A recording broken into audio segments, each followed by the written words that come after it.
Bonjour, hein. Je me présente, Kevin Barrault. Je travaille à Acte Internet en tant que développeur ainsi que Scrum Master au sein d'une équipe Data Science. Et justement, ça va être l'occasion de parler un peu plus de la Data Science parce que on entend de plus en plus souvent, on entend parler des équipes Data Science se créent dans les boîtes petit à petit.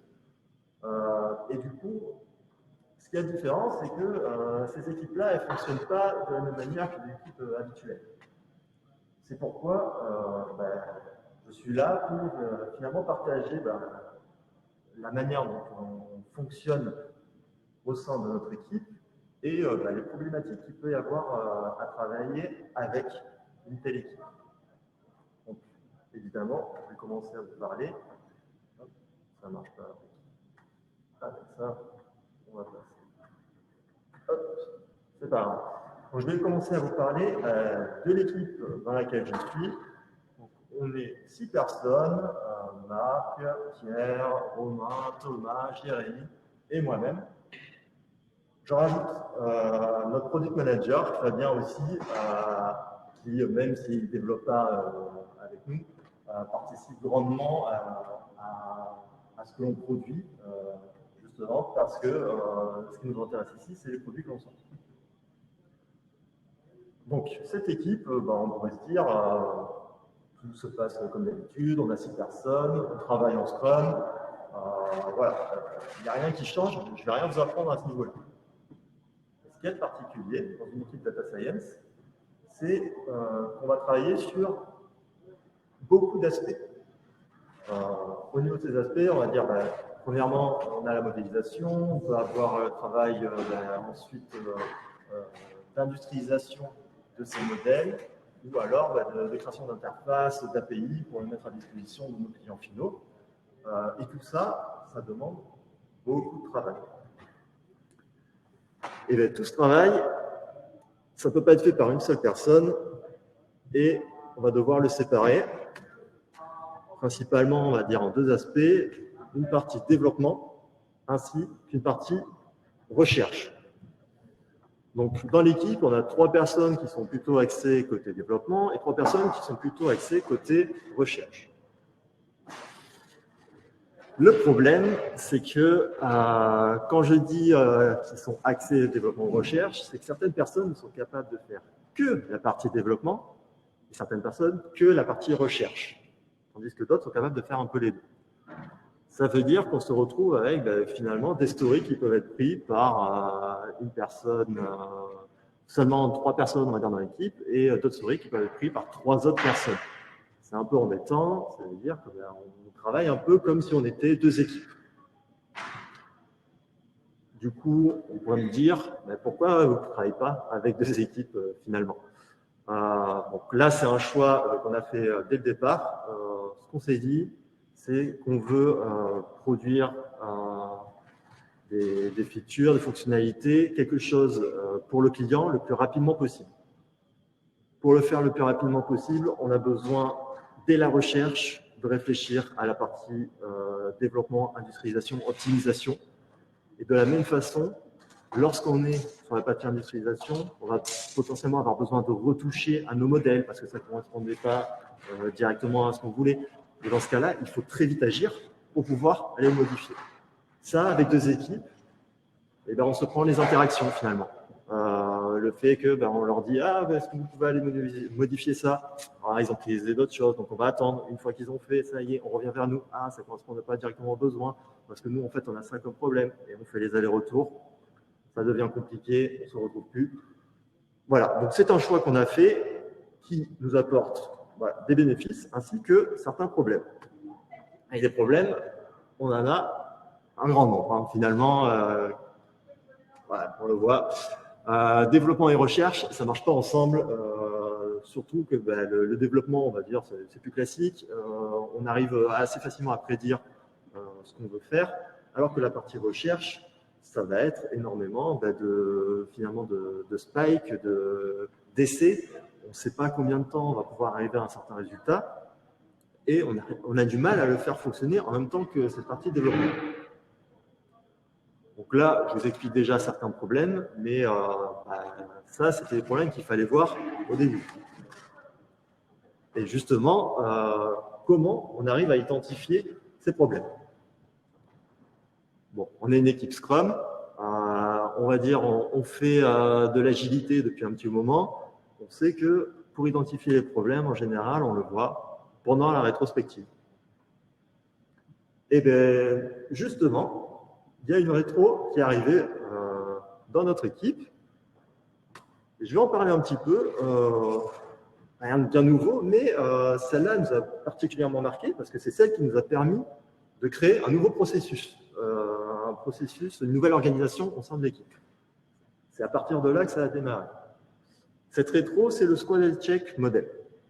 C'est une rétrospective qui a été mise en place par Spotify. Ce n'était pas forcément une rétrospective à la base, mais nous, on l'utilise de cette manière-là. Elle est assez simple finalement. On va avoir différents thèmes. Par exemple, on peut avoir facilité pour déployer, pion joueur, délivrer de la valeur, chacun avec une certaine signification. Et l'équipe va devoir, de manière collégiale, donner une seule note pour ce thème-là, par rapport à eux, comment ils le ressentent. Donc ces notes, ça peut être soit on est en vert, ça se passe bien, il y a quelques petits soucis, mais en tout cas, rien d'alarmant. Orange, on a des soucis un peu plus importants à résoudre, mais ce n'est pas non plus urgent. Et rouge, bon, là, on a quand même pas mal de soucis, il va très vite, il va falloir y remédier. Donc, notre équipe a réalisé cette rétro-là. On a sorti certains indicateurs. Là où c'est aussi intéressant, c'est que toutes les équipes dans la boîte le font, ce qui permet finalement de donner une santé de la partie développement au sein de l'entreprise. Et encore un niveau au-dessus, c'est qu'une fois qu'on l'a fait une fois, très bien, on sait un peu mieux comment les équipes se sentent, et quels sont les points à améliorer. On va essayer aussi de le faire, par exemple, tous les trimestres, janvier, avril, juillet, et on va voir comment ça évolue cet indicateur. On va le comparer au précédent. Et une fois qu'on a ce repère-là, on va pouvoir se dire, OK, est-ce que j'arrive à améliorer ces indicateurs? Est-ce qu'en les présentant, par exemple, à nos CTO, à nos managers, est-ce qu'on a réussi à améliorer des aspects qu'on n'arrivait pas à le faire au niveau de l'équipe? Pourquoi je vous parle de tout ça? Parce qu'on l'a mis en place à Internet, justement, et on a réussi à dégager pas mal de problèmes qu'on n'était plus capable de résoudre à notre niveau et qu'on peut résoudre plutôt avec une organisation à l'échelle de la boîte. Bon, nous, si on en revient à notre équipe, si vous voyez justement la première colonne, ça correspond à notre équipe la première fois qu'on a fait cette rétro-là. Il y avait deux aspects qui étaient vraiment un problème pour nous, c'était délivrer de la valeur et une notion de rapidité qui nous manquait. C'est embêtant, on s'est dit qu'on allait résoudre ce problème. Sauf qu'on est allé un peu plus loin et on a aussi réfléchi à, sur le moment, on s'est posé une question, pour chaque personne dans l'équipe, est-ce que le thème est important pour moi, pour le travail? Par exemple, est-ce que l'apprentissage, pour moi, c'est quelque chose qui est plus important que la santé du code? Pourquoi on s'est posé cette question-là? À la base, c'était tout à fait innocent, c'était juste pour, entre nous, savoir est-ce qu'on a la même vision du travail, est-ce qu'on est aligné ou pas, peu importe si on l'était ou pas. Le but, c'était de mieux connaître nos collègues. Sauf que, lorsqu'on a fait ce test, on a vu que délivrer de la valeur, c'était un des thèmes les plus importants pour l'équipe. Il arrive en seconde position. Sauf qu'il était en rouge de notre côté. Donc, c'est très important pour tout le monde. On a un souci avec, il faut le régler urgemment. Cette fois, on ne peut pas passer à côté parce que les gens se sentent vraiment mal au sein de l'équipe. Une fois que c'est identifié, il va falloir réaliser des actions. Quoi faire? On peut faire beaucoup de choses. Nous, ce qu'on a décidé de faire, c'est qu'on avait une journée atelier qui arrivait dans les semaines qui suivaient. Qu'est-ce qu'une journée atelier? Pour nous, ça correspondait à sortir de notre travail, aller dans un lieu à part, vraiment se focaliser sur un sujet. À la base, cette journée atelier-là, elle devait nous permettre de réfléchir à la roadmap de l'année suivante, réfléchir à des idées, data science, etc. Mais on a décidé de prendre une demi-journée de cette journée-là pour réfléchir finalement à une solution à ce problème-là. Et on s'est posé une question. Comment réaliser un POC rapidement? Est-ce que ça répond finalement au problème initial qui était de délivrer de la valeur? À moitié, on va dire. Mais il fallait bien qu'on attrape le problème d'un bout. On ne pouvait pas tout faire d'un coup. Donc, on s'est dit, commençons par la partie recherche. Est-ce qu'on est capable de délivrer de la valeur plus rapidement sur la recherche? Bon, on a travaillé dur. Voilà. À ce moment-là, on a commencé à travailler la cohésion d'équipe. On a commencé à se souder, clairement. Tout ça, bien sûr, dans un cadre tout à fait plaisant. Non, vraiment, on a quand même beaucoup travaillé sur cette journée-là. Si on voit sur la dernière image, voilà. On a beaucoup travaillé cette journée-là. On a réfléchi tous ensemble à une nouvelle manière de travailler pour réussir à atteindre cet objectif, de réaliser des POC plus rapidement. Et au bout de cette journée, on a réussi finalement à avoir une organisation nouvelle pour répondre à cette problématique-là. J'exagère un petit peu. À la fin de la journée, on avait beaucoup d'idées. Il a fallu 2-3 réunions pour formaliser tout ça, les mettre en place et se dire on se lance vraiment dans cette organisation-là. Mais en tout cas, une demi-journée, c'était réglé. 3 réunions, on va dire, suivantes.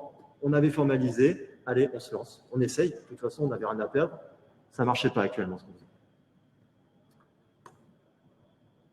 Du coup, on est arrivé sur quoi, en fait? On a créé un nouveau processus basé en grande partie sur Scrumban, que je pense est connu par la plupart. On l'a fait à notre sauce, bien sûr, on n'utilise pas forcément les choses telles quelles, mais en tout cas, on l'a utilisé de notre manière, ainsi que ShapeUp, beaucoup moins connu, je pense, que je vais vous présenter plus en détail par la suite.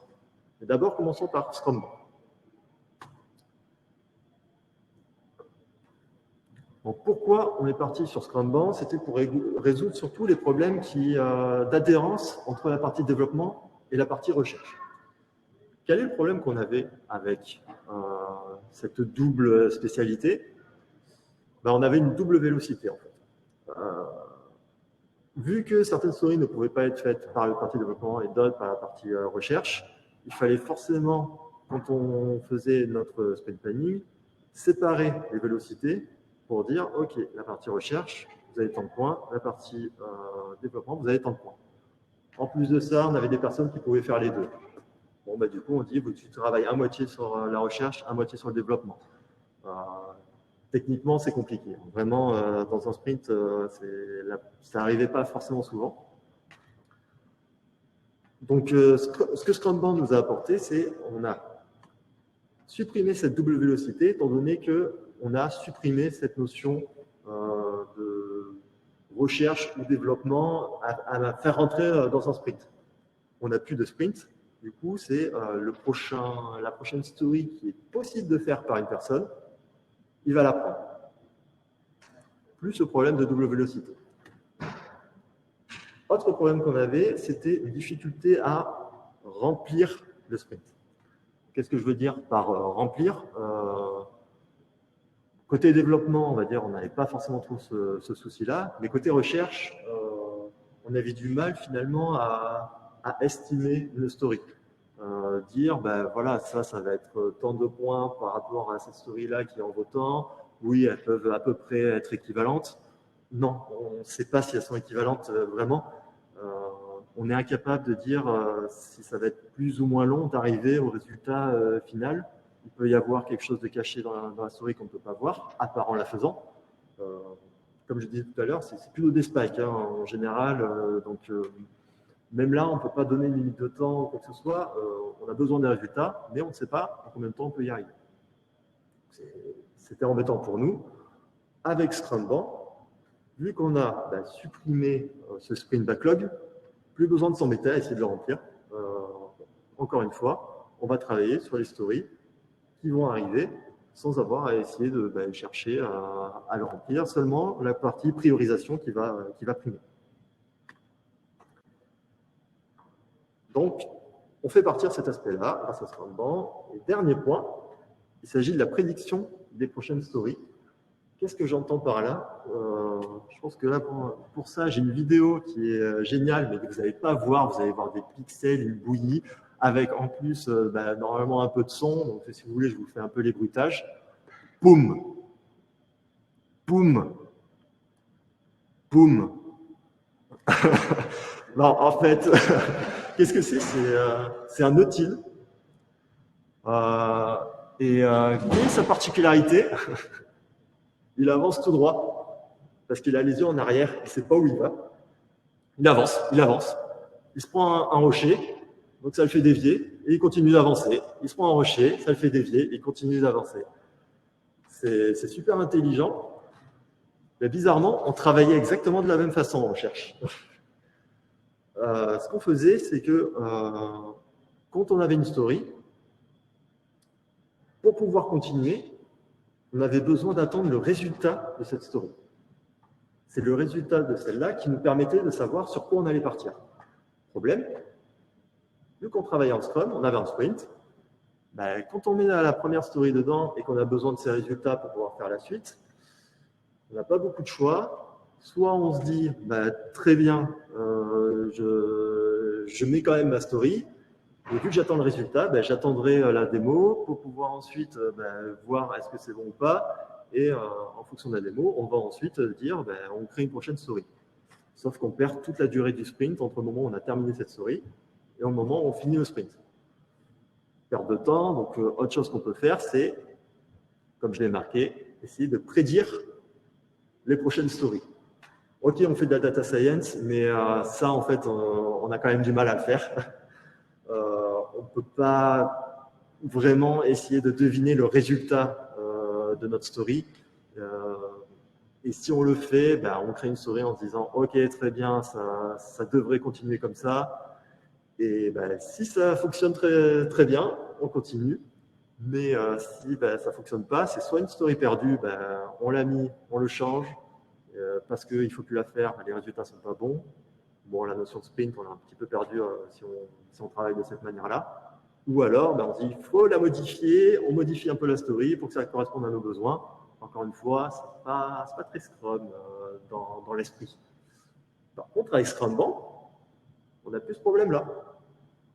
Une fois que la story est terminée de montrer, on a un temps avant de pouvoir se dire, la prochaine story, il faut la faire rentrer immédiatement dans le prochain sprint. Sinon, on perd encore un sprint, non, c'est impossible. On peut se laisser du temps, on peut faire un refinement plus tranquille, sans avoir à se presser, et réfléchir à l'étape 2, sans avoir à se cogner comme ce noté. Prédiction des prochaines stories, c'est bon, on n'a plus ce problème-là, Scrumban nous a bien aidé. Très bien, première partie, Scrumban, ça nous a bien aidé. Maintenant, on va attaquer sur les deuxièmes outils qui nous ont permis d'avancer et qui sont peut-être les plus intéressants pour vous, si vous ne connaissez pas. Il s'agit de ShapeUp. Donc ShapeUp, ça va être je ne veux pas le voir comme un framework, mais plutôt comme un ensemble d'outils, parce que ça peut être utilisé avec d'autres choses, un ensemble d'outils pour s'organiser et pour développer des fonctionnalités. Ça a été mis en place par Basecamp, et vous pouvez retrouver un livre en ligne très bien fait. Il explique tout. Il a été mis en place en 2019, si je ne dis pas de bêtises. Et il travaille de cette manière-là depuis déjà plus de 15 ans chez eux.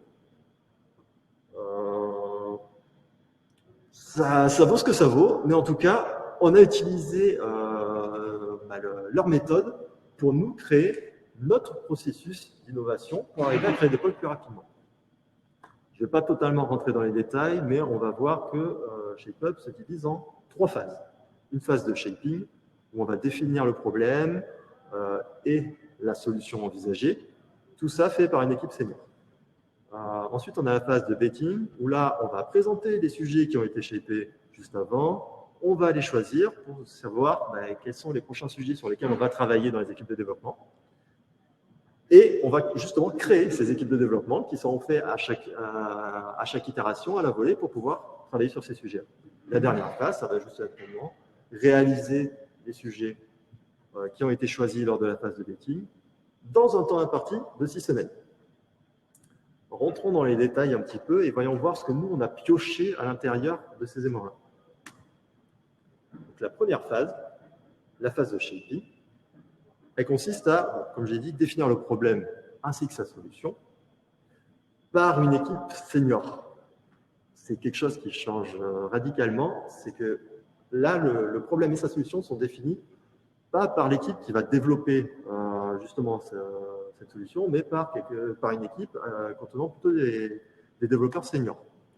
Ce que ça veut dire, c'est qu'ils vont devoir définir ce problème de manière pas trop abstraite pour qu'on puisse comprendre où on va aller et que l'équipe de développement ne fasse pas non plus n'importe quoi à partir dans tous les sens.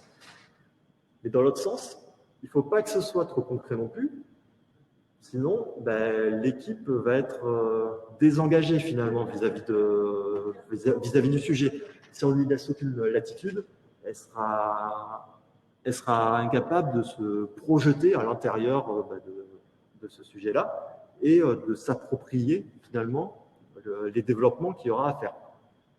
Et on perdra du coup les développeurs, il n'y aura plus que les seniors qui seront contents et le reste, ils ne seront plus très contents de devoir juste créer des petits tickets avec des specs. C'est plus trop la mode, on va dire. Donc le but de cette équipe senior, ça va être de réussir à trouver le juste milieu pour réussir à définir le problème correctement. Ils ont mis en place plusieurs techniques pour ça. Là, je vous invite à voir le livre, justement, pour avoir un peu plus de détails. Donc ça, c'est le premier point pour réussir à définir le problème. À ce niveau-là, ils vont aussi définir ce qu'ils ont appelé l'appétit. L'appétit, qu'est-ce que c'est? C'est quelque chose qui va ressembler à la vélocité en Scrum, on peut dire. Sauf qu'on ne va pas réfléchir de la même manière. L'appétit, ça va être de se dire combien de temps je veux passer sur le problème. Et là où ça change les choses, c'est que du coup, on n'a pas forcément beaucoup de choix. Ils donnent, c'est seulement 2 semaines si on veut passer pas trop de temps dessus, ou 6 semaines si on veut le maximum de temps. C'est la durée d'un cycle. On va revenir dessus après, dans la dernière phase, parce que c'est un des aspects qui change radicalement avec Scrum. Une fois qu'on a défini le problème, qu'on a dit quel appétit on voulait passer dessus, on va passer à la phase de betting. Qu'est-ce que cette phase? C'est le moment où on va choisir quels sont les projets sur lesquels on va travailler. Et qui va choisir? C'est un comité, un petit comité. À Basecamp, par exemple, ici, il s'agit du CEO, CTO, responsable marketing, je crois, ou responsable produit, ainsi que des développeurs seniors. Ils vont se réunir et ils vont dire « Ok, montrez-nous toutes les idées qui ont été shapées avant. » Ils vont les regarder, ils vont voir ce que ça donne, et ils vont dire « Très bien, du coup, on va travailler sur la prochaine phase, sur ce sujet-là, et on va mettre telle personne sur ces sujets-là. » Ils vont aussi en même temps créer les équipes suivant les besoins, parce que certains vont demander des experts de tel ou tel techno, tel ou tel produit qu'ils ont mis en place. C'est à ce moment-là qu'ils vont aussi le définir. Fun fact, ils ne suivent absolument pas ces sujets avec un backlog ou n'importe quel outil. En fait, derrière ça, ils se disent une idée, c'est pas très cher. On en a beaucoup des idées, ça vient. Sur le moment, on se dit toujours c'est génial, on veut le réaliser, mais si on les garde, à un moment, on commence à en avoir trop et on a du mal à prioriser.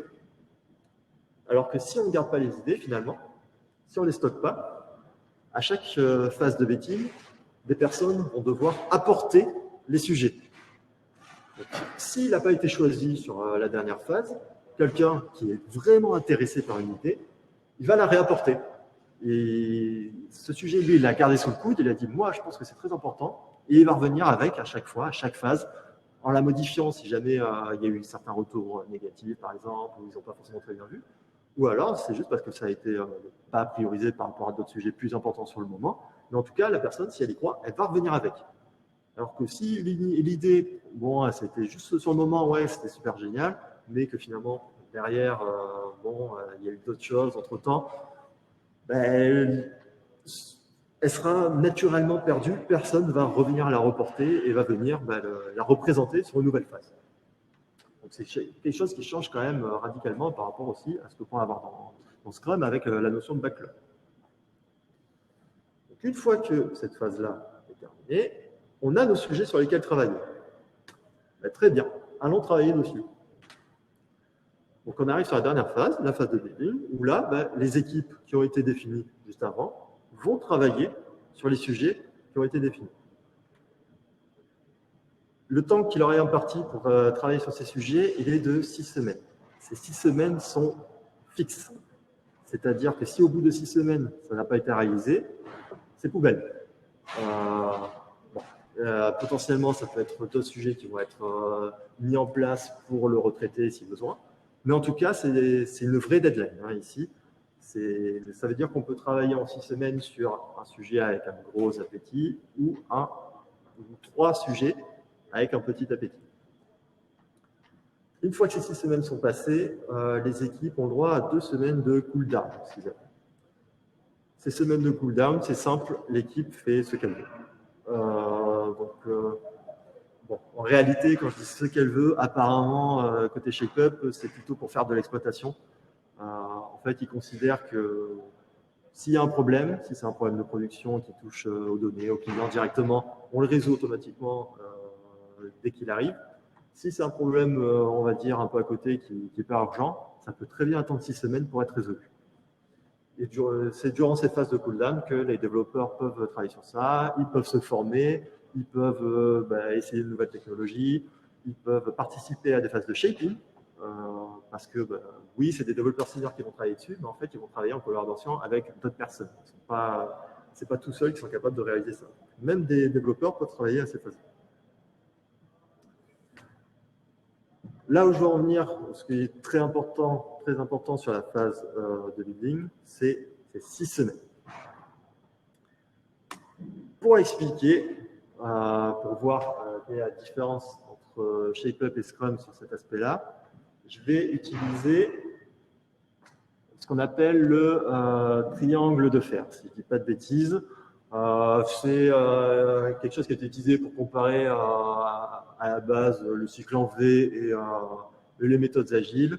Un simple triangle, temps, coût, qualité, périmètre. On le met dans un sens ou dans l'autre. On dit, bon, certains points sont fixes, d'autres sont estimés.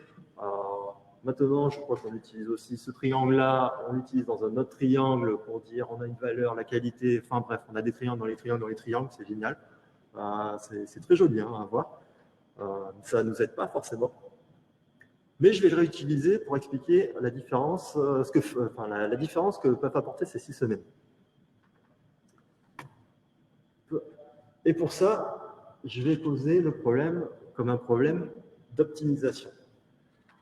N'ayez pas peur, c'est des maths, mais je ne vous l'ai peut-être pas dit, à la base, je suis chercheur opérationnel. C'est pour ça aussi que je travaille dans l'équipe Data Science. Qu'est-ce que la recherche opérationnelle? On va chercher à résoudre des problèmes d'optimisation. C'est des problèmes d'aide à la décision. Et par exemple, vous connaissez tous des problèmes d'optimisation, trouver le plus court chemin. Avec Google Maps, par exemple, avec ce que vous voulez, avec votre GPS, vous allez vouloir trouver votre plus court chemin. Donc, comme problème d'optimisation, l'objectif, ça va être trouver le plus court chemin. Plus court, déjà, il va falloir le définir. Ça peut être en temps, ça peut être en distance, ça peut être aussi le carburant, le prix, ça peut être beaucoup de choses. Donc, pour ça, on va avoir différentes variables. Quelle route on va prendre, par exemple. Ça va être des variables différentes. Et on peut imposer aussi des contraintes dessus. Par exemple, si vous ne voulez pas prendre l'autoroute parce que vous ne voulez pas de péage, par exemple, ben, là, on va venir imposer des contraintes au problème. Ben, finalement, quand on est en train de réaliser un projet, on est en train de résoudre un problème d'optimisation. C'est exactement la même chose. L'objectif qu'on a derrière, ça va être de maximiser la valeur du projet. Ça, on le retrouve souvent dans les triangles, justement. La valeur revient assez souvent. Bon, par contre, réussir à définir ce que c'est réellement la valeur, bonne chance. Chacun fait comme il veut. Il y a plusieurs manières de le faire, mais on a tous le même objectif, en tout cas, maximiser la valeur du projet. Pour arriver à résoudre ce problème-là, on va avoir besoin de variables.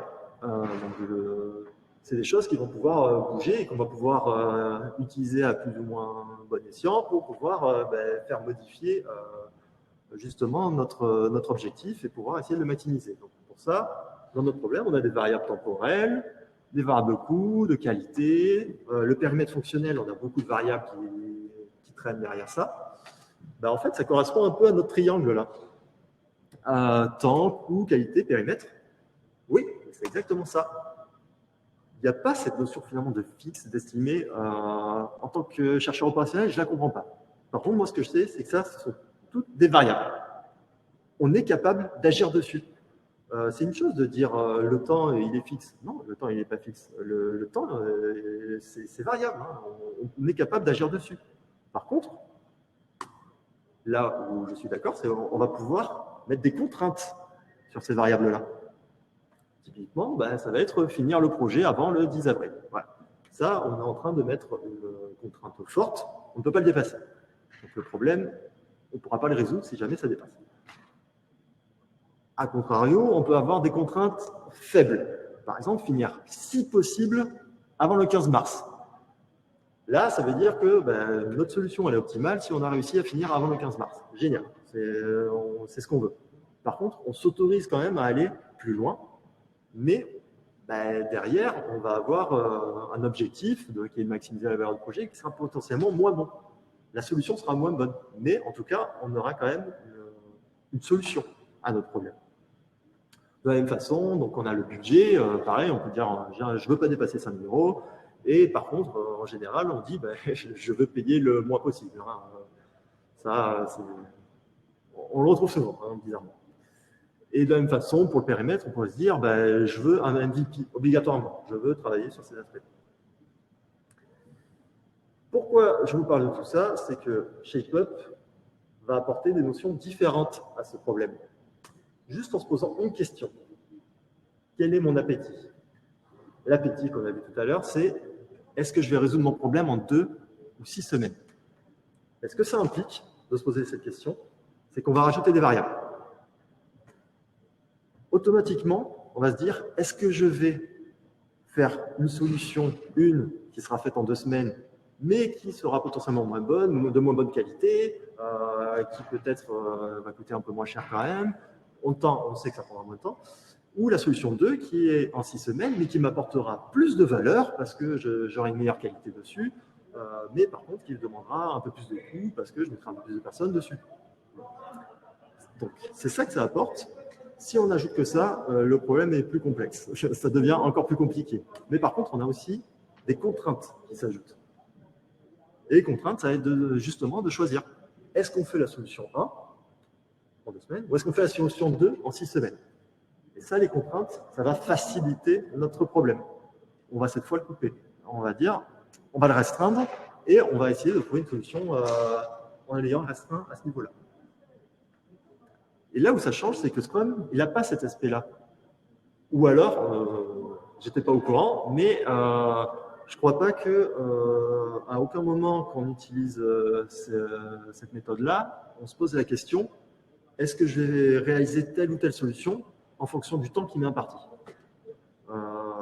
La seule notion de temps qu'on peut avoir dans Scrum qui l'apporte, c'est la durée d'un sprint. Mais sinon, c'est pas à ce niveau-là que ça va travailler.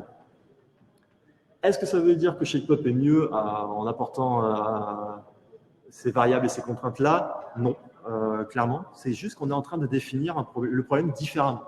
On rajoute des variables, on rajoute des contraintes, et à partir de là, on va pouvoir raisonner d'une autre façon pour arriver au même objectif, finalement, maximiser la valeur du projet. Et bien, on a travaillé de cette manière-là. Et nous, on a réutilisé tous ces aspects-là pour arriver à notre solution. Et cette solution, elle s'appelle Innovaxon. Pourquoi Innovaxon? On n'est pas allé chercher très loin. Innove, c'est l'innovation. On fait de l'innovation. Et Axon, c'est parce qu'on a regroupé en fait au sein d'Internet tous les produits orientés data science sous une appellation Axon pour réussir à s'y retrouver. Voilà. Donc, l'un dans l'autre, Innove, Axon. On est bon, hein, on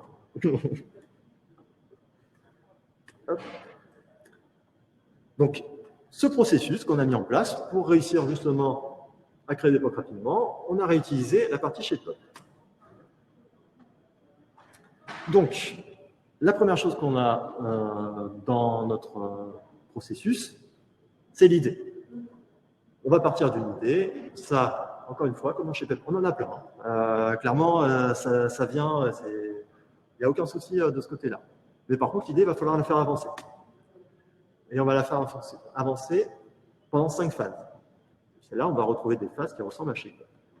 Et une fois qu'on est arrivé à la fin de ces phases-là, on va, du coup, présenter tout ça à un comité projet. En fait, c'est la dernière partie avant d'arriver sur la roadmap de la boîte, où on va industrialiser un produit.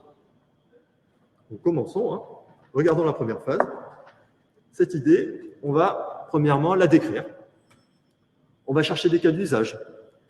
On va regarder quel est le besoin client derrière. Et, important aussi, on va identifier une problématique data science, parce que c'est aussi le cœur de notre métier. Donc cette première phase, en fait, ça correspond un peu à une phase de shaping. On va essayer de formaliser notre idée, de voir ce qu'il y a derrière. Parce que l'objectif, là, c'est une seule personne a une idée, mais il va falloir qu'elle le présente aux autres. Et pour passer à la prochaine phase, justement, une fois que tout ça a été formalisé, on va le présenter à l'équipe. Donc là, c'est justement juste au sein de notre équipe Data Science. La personne qui a eu cette idée va le présenter et c'est l'équipe qui valide ou non mais que ces descriptions ont bien été remplies, qu'on arrive à comprendre finalement ce vers quoi il allait. Et une fois que l'équipe est d'accord, arrive à voir ce que l'idée ce qu'il y a derrière, on passe à la deuxième phase. Deuxième phase, pour nous, ça va être une étude de faisabilité. Là, on sort un peu de la partie ShapeUp, mais vu qu'on est sur des parties, on va dire, un peu plus compliquées avec de la data science, il faut être sûr qu'on ait tous les outils à disposition. La première chose, c'est savoir est-ce qu'on a les données? Est-ce que les données sont correctes? Ça fait partie de notre étude de faisabilité. Autre chose qu'il pourrait y avoir, c'est est-ce que les méthodes actuelles, on va dire, de recherche nous permettent de réaliser ce qu'on attend. Voilà, ça en fait partie. Donc, on fait quelques tests. Encore une fois, ce n'est pas ici l'idée de faire un POC entier, c'est juste de voir est-ce qu'il y a les possibilités? Est-ce qu'on peut vraiment essayer d'aller plus loin? L'objectif, c'est vraiment d'arrêter la chose au plus tôt si on voit tout de suite qu'on a commencé à imaginer quelque chose de génial, mais qui absolument n'est pas réalisable. Donc, une fois que cette faisabilité est faite, on va, comme dans ShapeUp cette fois, composer notre équipe. Chose importante pour nous, comme je l'avais dit au tout début, on a plutôt une partie développement et une partie recherche. Ici, l'équipe qui va travailler donc, sur le POC qui sera réalisé, elle peut être un mélange de recherche et de développement. Justement, à ce niveau-là, on peut travailler en synergie. Certains aspects seront plutôt axés recherche, d'autres plutôt développement. On pourra avoir que de la partie recherche aussi, ça arrive. Mais en tout cas, on se laisse la liberté de travailler avec les personnes les plus adéquates sur le moment. Donc, la composition d'équipe, on la fait à ce moment-là. Et on va aussi faire la limite de temps. Donc, dans ShapeUp, on a la limite de temps de 6 semaines. on ne va pas être aussi contraignant que ShapeUp. Nous, on se limite, on va dire, entre 3 et 6 semaines. Bon, même chose, on ne va pas aller plus loin parce que sinon, on considère que bon, si on va passer 3 mois sur quelque chose qu'on jette après coup, c'est pas génial non plus. On veut quand même se limiter sur ce qu'on est capable de jeter. Donc, on ne s'autorise pas à aller plus loin que 6 semaines. Donc, une fois qu'on a ensuite défini ce temps, on va réaliser la phase de pitch. Si on revient sur ShapeUp, ça ressemble à la phase de dating cette fois. On va présenter nos différentes idées qui sont à la deuxième phase à un comité restreint qui pour nous correspond à le responsable R&D, le CTO, responsable marketing, responsable produit. On va leur présenter les différents sujets qu'on a imaginés, qu'on a mis en place, qu'on a fait évoluer. Et c'est eux qui vont décider du prochain sujet sur lequel on va partir. Ou alors aussi nous dire, ce sujet-là, on ne comprend pas assez, il y a des manques. On repasse dans les différentes phases, ou alors même on oublie l'idée. À chaque phase, on peut tout à fait dire que l'idée n'est plus bonne et on la supprime. Donc, c'est eux qui vont décider à ce niveau-là. Et le prochain sujet, une fois qu'il a été défini, on va pouvoir se lancer dessus. On va créer un POC dans le temps qu'on a défini dans la deuxième phase, avec l'équipe qu'on avait définie dans la deuxième phase. Et le but, ça va être de réaliser un MVM. MVM, c'est un MVP, sauf que vu qu'on est en data science, ça va être un minimum valuable model. Voilà. C'est juste ça. On veut ce MVM et on va définir des KPI de la même façon que nous a présenté Nicolas, parce que c'est important. Et grâce à ces KPI, on va pouvoir évaluer les performances de nos modèles pour vérifier qu'on arrive à quelque chose de convenable pour nous. Si c'est convenable, si notre MVM, on l'accepte, donc à ce niveau-là, en fait, on représente le POC qu'on a terminé aux parties prenantes pour valider ou pas avec eux que tout se passe correctement. Si tout est bon de ce côté-là, on va passer à la quatrième phase qui consiste, c'est une phase qui n'existe pas forcément sur la partie ShapeUp, mais qu'ici, on va plutôt récupérer du côté agile. Ça va être la phase d'atelier. On va faire des ateliers avec les consultants ainsi qu'avec les clients pour leur présenter ce POC. L'objectif derrière tout ça, c'est de récupérer des feedbacks très rapidement. Parce que là, il faut se dire, si notre POC, on s'était limité à 6 semaines et que les premières phases, on les a réalisées peut-être en 2-3 semaines, en fait, en 2 mois, on est parti d'une idée, on a déjà récupéré des feedbacks clients pour savoir si ça répond à leurs attentes, s'ils ont des besoins supplémentaires, s'ils ont des besoins un petit peu différents de ce qu'on a imaginé. Très rapidement, on est capable de prendre en compte ces aspects-là pour derrière pouvoir créer un produit plus intéressant pour eux.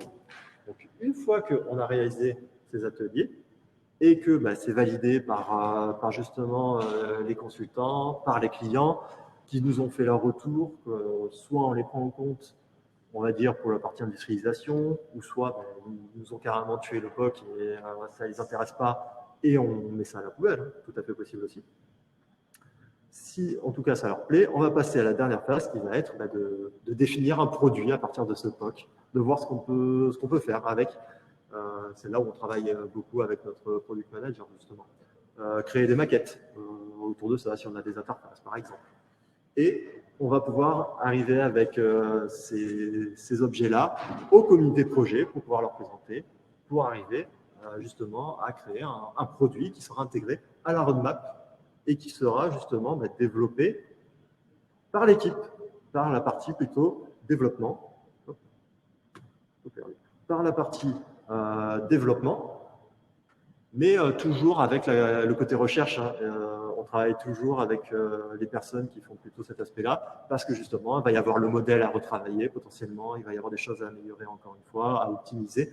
Et c'est là où le fait de travailler ensemble dans l'équipe nous aide énormément. Bon, vous allez vous dire, c'est bien beau, hein, vous avez inventé tout un process, c'est cool. Est-ce que ça marche vraiment? on a des résultats.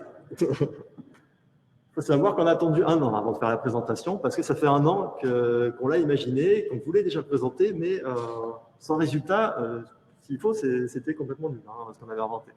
Mais finalement, ça se passe pas si mal avec comment c'était avant. C'était de l'Axon pas très innove. On avait un projet qui était en cours depuis 1 an. Voilà, on n'arrivait pas à s'en dépatouiller, hein, il était toujours là. Et un autre qui était resté à l'état de POC. Il n'avait même pas avancé. À leur défense, l'effectif était 2 fois moins important aussi. Donc, c'est aussi à relativiser. L'équipe était jeune, hein, venait de se créer. Donc, voilà, c'est pas forcément, il n'y a pas de coupable hein, là-dedans. Mais en tout cas, avec Innovaxon, donc ça fait maintenant, ça va faire 1 an hein, qu'on l'a mis en place quasiment. On a créé, enfin, on a imaginé en tout cas, on a eu 20 idées qui ont avancé dans les différentes phases. Donc, phase 1, 2, 3, 4, 5. Si on prend toutes les idées qu'on a fait, on en a plus de 40, hein, mais justement, certaines sont un peu oubliées avec le temps. Donc, plus de 20 idées ont avancé dans les phases. Et à partir de ça, on a réalisé 6 POC en moins de 1 an. Et à partir de ces POC qu'on a réalisés, 4 ont été industrialisés. Donc, ça veut dire que 4 sont arrivés dans les mains du client et sont actuellement utilisés par nos clients. Par rapport à un projet qui était encore en cours et un autre qui était à l'état de POC, on a clairement amélioré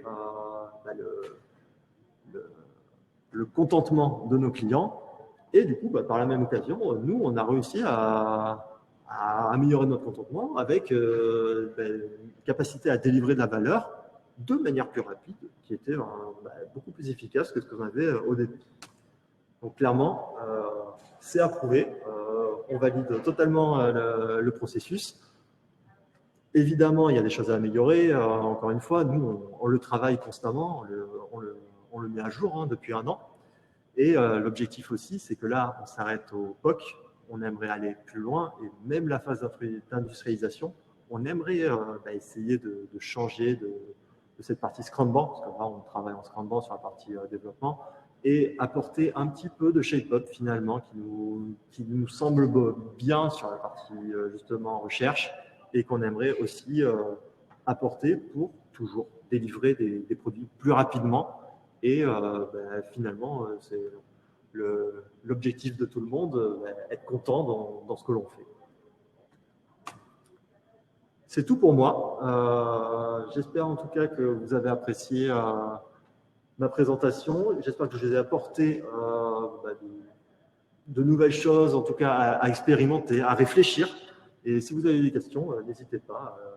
Je suis prêt à y répondre avec plaisir.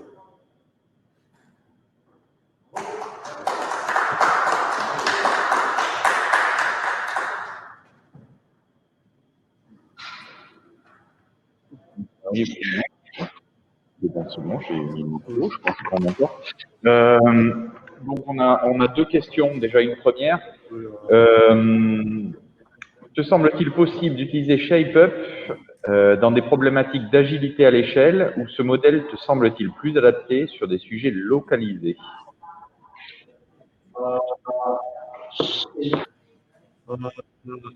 ShapeUp, justement, moi je le vois vraiment comme un outil. Je ne le mettrai pas à un niveau de Scrum, de Scrum-Ban par exemple. C'est un outil qu'on utilise à côté de tout ça. Et typiquement, nous, on peut dire qu'on l'utilise un peu à l'échelle finalement parce que on utilise un peu de Safe aussi à Internet et derrière, on l'a intégré dans une plus petite partie. On va dire, c'est notre équipe, elle travaille de cette manière-là. Et pourtant, derrière, on a des manières de travailler de Scrum pour certains aspects, du Safe pour l'avoir à l'échelle, sans que ça rentre en interférence finalement. Est-ce que par contre, utiliser ShapeUp pour toute la boîte, travailler de cette manière-là, tout en étant, on va dire, à l'échelle, donc une très grosse boîte, clairement, j'ai des doutes. Mais encore une fois, c'est parce que nous, on l'utilise on va dire, depuis 1 an seulement. Donc, pour nous aussi, ça reste assez nouveau, on va dire. Mais en tout cas, je ne vois pas comment il pourrait résoudre ces problèmes-là. C'est pas son objectif, de toute façon. Donc, à essayer, pourquoi pas, mais je ne pense pas que ce soit une solution, en tout cas, à cette problématique. Il y a d'autres choses qui vont répondre à cette problématique. Comment conserver la satisfaction d'achievement lorsqu'on est dans un effort continu, entre parenthèses, dû à l'absence de sprint?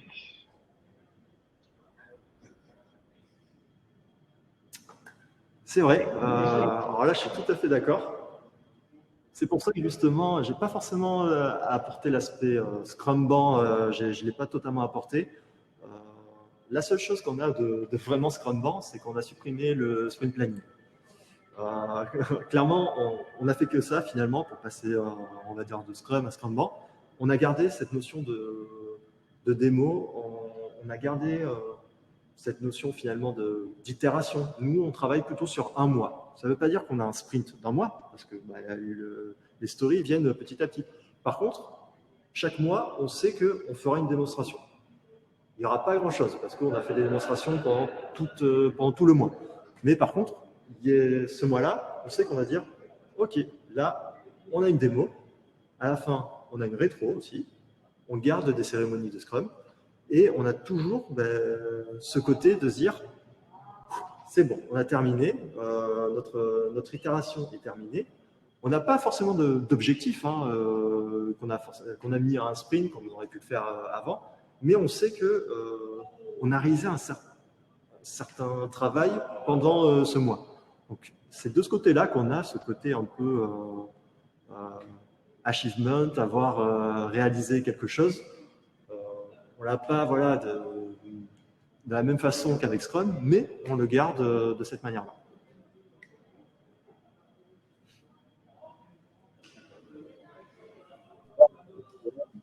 Que penses-tu du No Estimate? Oui. Bonne question. Qu'est-ce que je pense du No Estimate?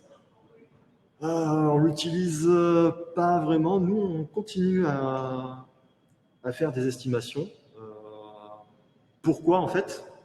C'est pas totalement pour nous qu'on continue à utiliser, mais c'est pour donner de la visibilité. Faire du No Estimate, ça veut dire être capable de créer des tâches unitaires dans un sens, sauf que on l'a bien vu, nous, créer des tâches unitaires, déjà que créer des tâches, c'était compliqué sur la partie recherche. Alors les rendre unitaires, il y a du boulot. Et si on n'arrive pas à faire cet aspect-là, on n'est pas capable de donner de la visibilité aux personnes qui nous entourent. Ça, on a besoin de le garder. Donc, nous, on n'est pas parti de ce côté-là, justement pour garder cet aspect de visibilité. Mais si on arrive à, je pense, garder ce côté unitaire, finalement, on perd ce côté, je ne sais pas où je vais, mais qu'est-ce que vous faites? Finalement, même si on n'est pas totalement unitaire non plus, on va dire que dans le temps, ça se compense. Clairement, il n'y a aucun souci avec ça. Donc, pourquoi pas? Je pense que ça dépend vraiment des gens, comment on arrive à créer ces stories, à essayer pour ceux qui en ont besoin en tout cas. Il faut avoir le besoin.